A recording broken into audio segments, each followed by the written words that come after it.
So over at my other channel, Fair and Balanced, which by the way, if you're not subscribed to that channel, you really do need to go subscribe to that channel as well. But anyway, I talked in a segment this week about the fact that I have seen headlines just this week alone from British media, Australian media, even Russian media, talking about Donald Trump's open corruption and his declining cognitive state. But here in the United States, stories like that are relegated to independent media outlets, YouTube channels. You're not hearing a ton of talk about that from the national media, right? Politico, New York Times, Washington Post, the cable news channels. They're ignoring a lot of it. Not all of it, but a lot of it. And Politico this week decided to tell us why that is without saying that's why it is. Politico put out a report talking about the impressive amount of media appearances that Donald Trump has done since being sworn in as president, while slamming former President Biden for not doing much media at all.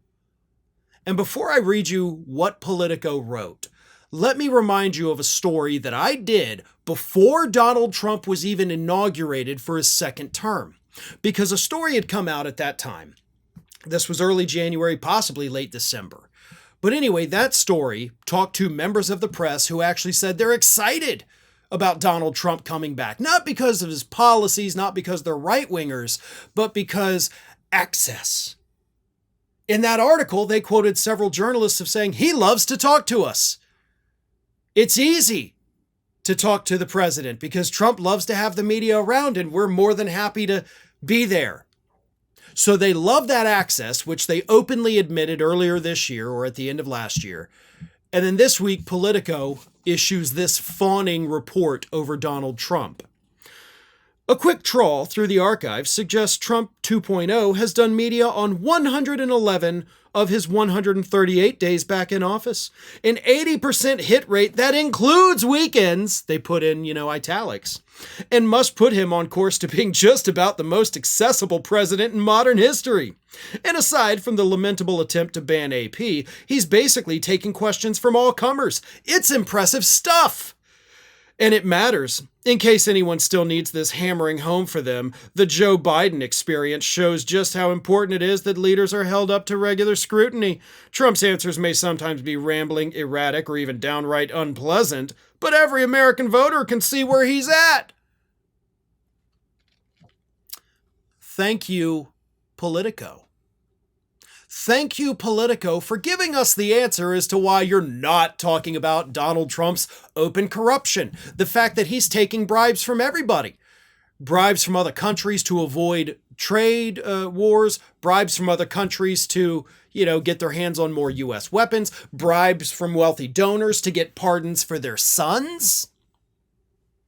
And of course, his very obvious declining mental state, which you guys won't touch with a 10-foot pole. So thank you, Politico, for letting us know that none of that matters. Actual journalism doesn't matter.